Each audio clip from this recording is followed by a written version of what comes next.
മുഖ്യമന്ത്രിക്കെതിരായിട്ടുള്ള വാർത്തകളെല്ലാം മെറ്റ നീക്കി എന്ന് പറഞ്ഞു വലിയ വിവാദമായിരുന്നു. പക്ഷേ മെറ്റ ഇപ്പോൾ വന്നിട്ട് പറയുന്നുണ്ട് അത് സാങ്കേതികമായിട്ടുള്ള പിഴവുകളാണ് എന്നുള്ളത്. എന്നാൽ ഈ സാങ്കേതികമായിട്ടുള്ള പിഴവുകളല്ല, അത് ചില ചാനലുകളുടെ ന്യൂസ് കാർഡുകൾ മാത്രമാണ് നീക്കിയത് എന്ന് പറഞ്ഞുകൊണ്ട് മറുവാദവും ഉയർന്നു വന്നിട്ടുണ്ട്. അതായത് നമ്മുടെ സമൂഹത്തില് ഒരു കാര്യം കൃത്യമായിട്ടൊരു എന്താണ് എന്ന് പറഞ്ഞു കഴിഞ്ഞാൽ പോലും അത് ഉൾക്കൊള്ളാതെ അതിനെ എപ്പോഴും രാഷ്ട്രീയവൽക്കരിച്ചു കൊണ്ടിരിക്കുന്ന ഒരു രീതിയിലേക്ക്, ഒരു പ്രവണതയിലേക്ക് വന്നിട്ടില്ലേ സർ?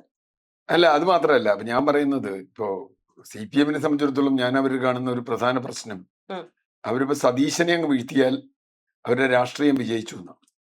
അത് വ്യക്തിപരമായി പിണറായിയെ പൊക്കിക്കൊണ്ടുവന്ന പോലെയുള്ള അബദ്ധമാണ് CPM ഇപ്പൊ ചെയ്യുന്നത്.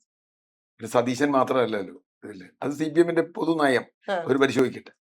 ഇപ്പൊ ഈ വിഷയത്തിൽ വന്നാൽ, ഈ വിഷയത്തിൽ നിരവധി ആളുകളുടെ ഫേസ്ബുക്ക് പോസ്റ്റ്, ഇപ്പൊ എന്റെ ഫേസ്ബുക്ക് പോസ്റ്റ് 2 ദിവസം പോയിട്ടുണ്ട്, കാണാതായി. അത് മോഡിയെ വിമർശിച്ചിട്ടാ. അപ്പൊ ഞാൻ വിചാരിച്ചു ആരെങ്കിലും പറഞ്ഞ് മാറ്റിയത്. പക്ഷെ 2 ദിവസം കഴിഞ്ഞപ്പോൾ തിരിച്ചു. എങ്ങനെ വന്നതെന്ന് എനിക്കറിയില്ല, എങ്ങനെ പോയത്. ഞാൻ പരാതി കൊടുക്കാനൊന്നും പോയില്ല. കാരണം അത് ഇപ്പൊ വരട്ടെ, ഇപ്പൊ എന്റെ പോസ്റ്റ് ലോകം കണ്ടിട്ട് നന്നാവാനൊന്നും പോകണില്ല. ഇപ്പൊ എന്റെ അഭിപ്രായം അവിടെ റെക്കോർഡ് ചെയ്യുന്നു മാത്രമേ ഉള്ളൂ. ഞാൻ അതിലിട്ടിട്ടുണ്ട്. അപ്പൊ ആര് കണ്ടു എന്ന് എത്ര ആൾ കമന്റ് ചെയ്തു എന്ന് എനിക്ക് വിഷയമല്ല.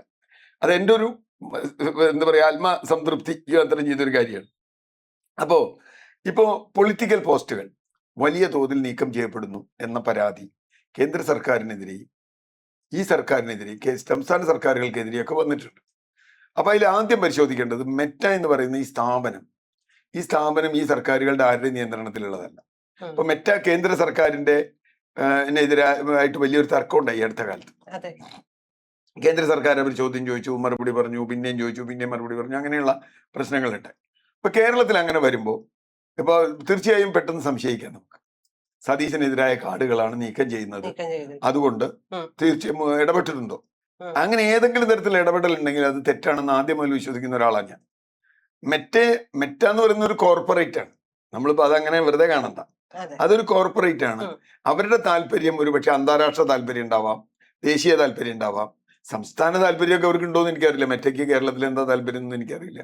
എന്തായാലും അപ്പൊ മെറ്റയ്ക്ക് ഏതെങ്കിലും തരത്തിലുള്ള പരാതി കിട്ടിയിട്ടാണ് ഇത് കൊടുക്കുന്നത് എന്നുണ്ടെങ്കിൽ അവരത് പറയാറുണ്ട്. ഞങ്ങൾക്ക് ഇങ്ങനെ പരാതി കിട്ടി, ലീഗൽ അതോറിറ്റീസിന് പരാതി കിട്ടി. ഞാൻ ഈ വിവാദത്തിൽ തന്നെ ഒരു ചാനൽ, പേരൊന്നും ഞാൻ പറയില്ല, ഒരാധികാരികമായി പറഞ്ഞു, ലീഗൽ അതോറിറ്റീസിൽ നിന്ന് പരാതി കിട്ടിയിട്ടാണ് ഞങ്ങൾ നീക്കം ചെയ്തത് എന്ന് മെറ്റോ പറഞ്ഞു. അദ്ദേഹത്തെ വിളിച്ച് പറഞ്ഞു എന്ന് എനിക്കറിയില്ല. പക്ഷെ മെറ്റയുടെ പിന്നെ വന്ന വിശദീകരണം, ഒരു സാധനവും ഞങ്ങൾ അങ്ങനെ ചെയ്യുന്നതല്ല. കാരണം ഒന്ന്, അവർക്ക് ഒരു സംവിധാനമുണ്ട്. ഇപ്പോൾ അവരുടെ സംവിധാനം AI ബേസ്ഡ് ആയിട്ടൊരു സംവിധാനമുണ്ട്. നമ്മളൊരു പോസ്റ്റ് ഇട്ടാൽ മെറ്റ അത് അനലൈസ് ചെയ്യും. അവരുടെ ബുദ്ധി എന്താണ്, അവരുടെ രാഷ്ട്രീയം എന്താണ്, അവരുടെ യുക്തി എന്താണെന്ന് എനിക്കറിയില്ല. ആ നിർമ്മിത ബുദ്ധി അത് അനലൈസ് ചെയ്ത് അതിൽ കുഴപ്പമുണ്ടോ എന്ന് കണ്ടാൽ അത് ഹോൾഡ് ചെയ്ത് കുറച്ച് കഴിഞ്ഞ് പിന്നെ പരിശോധിച്ച് പരാതി കിട്ടുകയൊക്കെ ചെയ്താൽ തിരിച്ചു വിടും. അങ്ങനെ ചെയ്ത അനുഭവങ്ങൾ ധാരാളം ഉണ്ടായിട്ടുണ്ട്. പരാതി കിട്ടിയിട്ട് ചെയ്ത അനുഭവം ഞാൻ ഇപ്പോൾ പറയുന്നത്, പിണറായി വിജയൻ സർക്കാരിന്റെ കാലത്ത് 2 അനുഭവങ്ങൾ നമ്മുടെ മുമ്പിലുണ്ടായി. ഒന്ന്, അന്നത്തെ പ്രതിപക്ഷ നേതാവ് ഇന്നത്തെ മുഖ്യമന്ത്രി VD സതീശനുമായിട്ട് ജോണി ലൂക്കോസ് മനോരമ ചാനലിൽ 1 മണിക്കൂർ ഇന്റർവ്യൂ ചെയ്തു. അദ്ദേഹം പിണറായി വിജയനും ചെയ്തു, സതീശനും ചെയ്തു, എല്ലാ ചാനലുകളും ചെയ്തു. ആ ഇന്റർവ്യൂ പെട്ടെന്ന് കാണാതെ, തെരഞ്ഞെടുപ്പ് നിയമലംഘനം ഉണ്ടായി എന്ന് പറഞ്ഞ് CPM പരാതി കൊടുത്തു, പോലീസ് പരാതി കൊടുത്തു എന്നാണ് പറയുന്നത്. എന്തായാലും ആ പരാതി അവർ പരിശോധിച്ചു, 2 ദിവസം കാണാണ്ടായി. പക്ഷെ 2 ദിവസം കഴിഞ്ഞപ്പോൾ ആ സാധനം തിരിച്ചു വന്നു. ഇങ്ങനെ ഒരു പരാതി കൊടുക്കേണ്ട യാതൊരു കാര്യമില്ല. കാരണം ഒരു നേതാവിന്റെ അഭിമുഖം കൊടുക്കുന്നതിന് എന്താ കുഴപ്പം? അതിലേതെങ്കിലും വിവാദ പരാമർശങ്ങളോ അല്ലെങ്കിൽ ഫാക്ട് ചെക്കിൽ തകരാറ് വന്ന എന്തെങ്കിലും ഉണ്ടെങ്കിലല്ലേ മാറ്റണ്ടു. അപ്പൊ അത് തിരിച്ചു വന്നു. അതുപോലെ തന്നെ അത് പോലീസ് പരാതി കൊടുത്തിരുന്നു എന്നുള്ള ഉറപ്പാണ്. കേരളത്തിൽ നിന്ന് പരാതി കൊടുത്തിരുന്നത് തെരഞ്ഞെടുപ്പ് കമ്മീഷൻ എന്തൊക്കെയായിട്ട്. അറിയാം.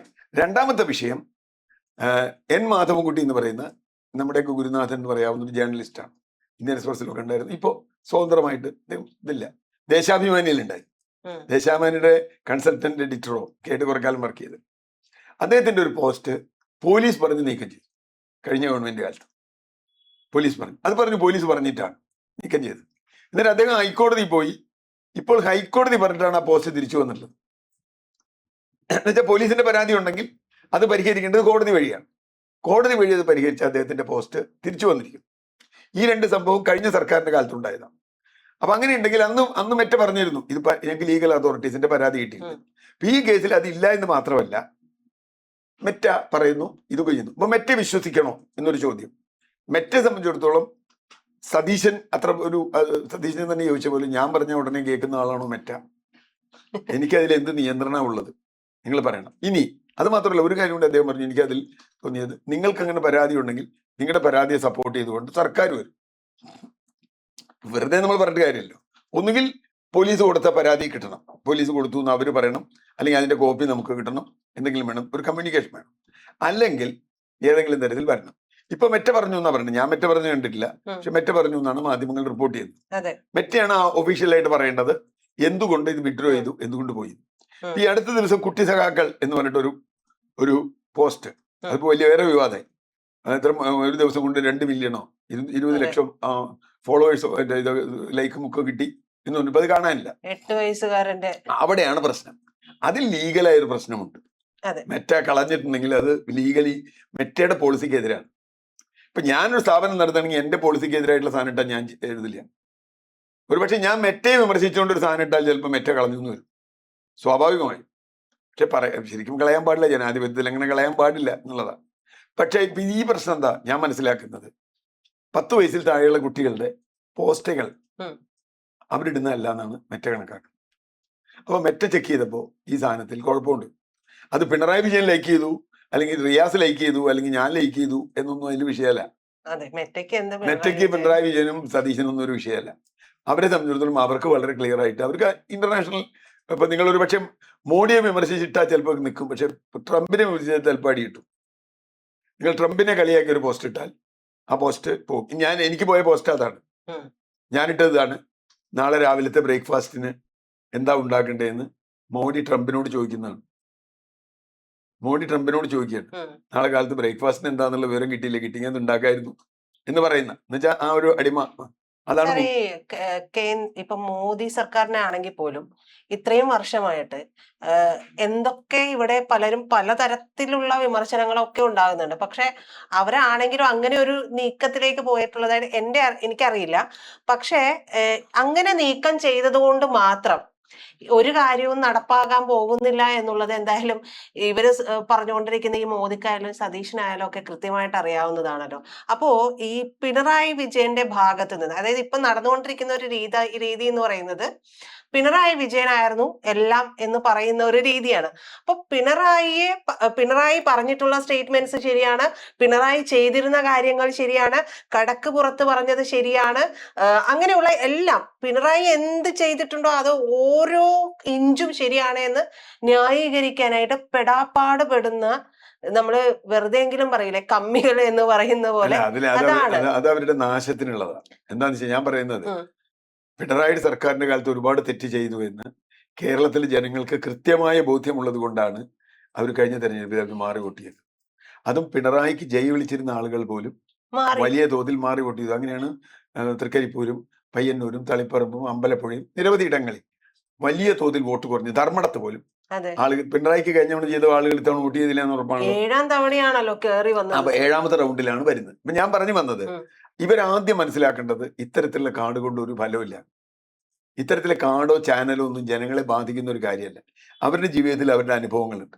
അതാ ഞാൻ പറഞ്ഞത്, കഴിഞ്ഞ തെരഞ്ഞെടുപ്പ് കാലത്ത് നോക്കൂ, മുമ്പൊക്കെ എപ്പോഴും ഇടതുപക്ഷത്തിനെതിരായിരുന്നു മുഖ്യധാരാ ചാനലുകൾ. കഴിഞ്ഞ തവണ അങ്ങനെയല്ല. റിപ്പോർട്ടർ, ന്യൂസ് മലയാളം, പറയാതിരിക്കാൻ പറ്റില്ലല്ലോ, കൈരളി പിന്നെ അവരുടെ ചാനലാണ് അടക്കമുള്ള ചാനലുകൾ 100% സതീശനെതിരെ, കോൺഗ്രസിനെതിരെ, UDF-നെതിരെ എല്ലാ വാർത്തകളും കൊടുത്തു. ഇപ്പൊ രാഹുൽ മാങ്കൂട്ടത്തിന്റെ ഒക്കെ വിഷയം നമ്മൾ കത്തിച്ചത് നമുക്കറിയാം. സുധാകരന്റെ സ്ഥാനാർത്ഥിത്വം സംബന്ധിച്ച് വിഷയം കത്തിച്ചത് അറിയാം. ഇതൊക്കെ എത്ര ദിവസം ഇവിടെ വാർത്ത കൊടുത്തു. ഇത് എന്തെങ്കിലും തരത്തിൽ തെരഞ്ഞെടുപ്പിന് ഫലത്തെ ബാധിച്ചില്ലല്ലോ. അപ്പൊ ജനങ്ങളെ സംബന്ധിച്ചിടത്തോളം ജനങ്ങൾക്ക് ഇതിന് ഇവരെക്കാളും ഉള്ള വേറെ തരം ആർട്ടിഫിഷ്യൽ ഇന്റലിജൻസ് ജനങ്ങൾക്കുണ്ട്. അവരത് അനലൈസ് ചെയ്തിട്ടായിരിക്കും. ഇപ്പൊ സാറും ഞാൻ ഇവിടെ ഇരുന്ന് സംസാരിക്കുന്നു, ഈ സംസാരത്തിൽ നമ്മൾ പറയുന്നത് പോലും ആയിരിക്കില്ല ജനം കാണുന്നത്. അല്ല, അത് ഉറപ്പായിട്ടും ഞാൻ പറയുന്നത് കേട്ടൊന്നും ജനം വോട്ട് ചെയ്യുന്നത് ഞാൻ വിചാരിക്കുന്നില്ല. ആര് പറയുന്നത് കേട്ട് വോട്ട് ചെയ്യില്ല. ജനങ്ങൾക്ക് ജനങ്ങളുടെ ചില സെലക്റ്റീവ് സംഗതികളുണ്ട്, അതനുസരിച്ചേ ചെയ്യുള്ളൂ. അതുകൊണ്ട് അതാ ഞാൻ പറഞ്ഞേ, ഇടതുപക്ഷത്തിന് എക്കാലത്തും വോട്ട് ചെയ്തിരുന്ന ആളുകളാണ് തിരിച്ച് കഴിഞ്ഞ തെരഞ്ഞെടുപ്പ് 21-ൽ പിണറായി വിജയന് അനുകൂലമായി വോട്ട് ചെയ്ത ഒരു 25,000 ആളെങ്കിലും മാറി വോട്ട് ചെയ്തിട്ടുണ്ട്. ഇത്തവണ മാറി വോട്ട് ചെയ്തിട്ടുണ്ട്. തിരിച്ചു വോട്ട് ചെയ്ത് വളരെ കുറവാണ്, തിരിച്ചു മാറിയത് വളരെ കുറവാണ്. അതിന്റെ കാരണം എന്താ?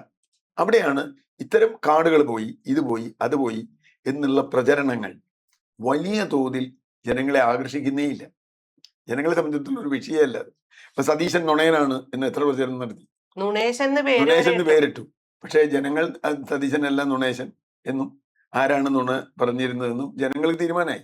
ഞാൻ പറഞ്ഞേ, നാളെ ജനങ്ങൾ സതീശനെ പറ്റി തിരിച്ചു പറയും. അതിന് ഒരു സതീശനെ ആളുകൾ അങ്ങനെ മഹത്തായിട്ട് വോട്ട് ചെയ്തൊന്നുമല്ല. ഒരു നെഗറ്റീവ് വോട്ടാണ്. ആ നെഗറ്റീവ് വോട്ട് സതീശനെതിരെയും വരാം. അത് വരില്ല എന്ന് ഞാൻ പറയുന്നില്ല. സതീശൻ തെറ്റിയത് സതീശനെതിരെയും വരും ഈ വോട്ടന്നെ. പക്ഷെ അതിന് ഈ പറഞ്ഞ കാർഡൊന്നും പോരാ. ഈ പറഞ്ഞ ദിവസവും രാവിലെ 5 കാർഡ് വെച്ച് സതീശനെതിരായിട്ടുണ്ടെന്നും ഒന്നും സംഭവിക്കാൻ പോണില്ല. അതൊരു പക്ഷേ അതിലാണ് ഒരു കളി നടക്കുന്നത്. പിണറായി CPM-ലെ പിണറായി വിഭാഗം പിണറായി എങ്ങനെയെങ്കിലും സംരക്ഷിച്ച് നിർത്തുക എന്ന ഒറ്റ പോയിന്റിൽ നിൽക്കണം. ഇത് യഥാർത്ഥത്തിൽ CPM-ലുള്ള ബഹുഭൂരിപക്ഷത്തിന് ഇതിന് അനുകൂലമല്ല. ഈ അന്തം കമ്മി എന്ന് പറയുന്ന ആളുകൾ എങ്ങനെയെങ്കിലും അങ്ങനെയുള്ള ആളുകൾക്ക് ഇത് ഇഷ്ടമുണ്ടാവുള്ളൂ എന്ന് ഞാൻ വിചാരിക്കണം. കാരണം പിണറായി മാറണമെന്ന് പാർട്ടി തന്നെ തീരുമാനിച്ച ഘട്ടങ്ങൾ.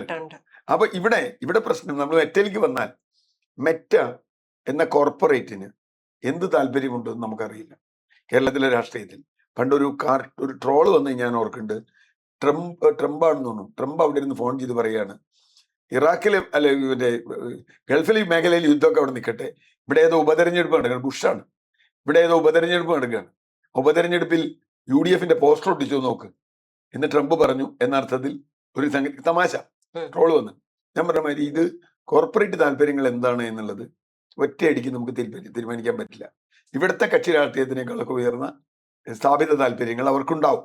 ഇല്ല എന്ന് പറയുന്നത് ഇപ്പൊ സതീശന് അനുകൂലമാണോ, പിണറായിക്ക് അനുകൂലമാണോ, മോഡിക്ക് അനുകൂലമാണോ, രാഹുലിന് അനുകൂലമാണോ എന്ന് നമുക്ക് പറയാൻ പറ്റില്ല.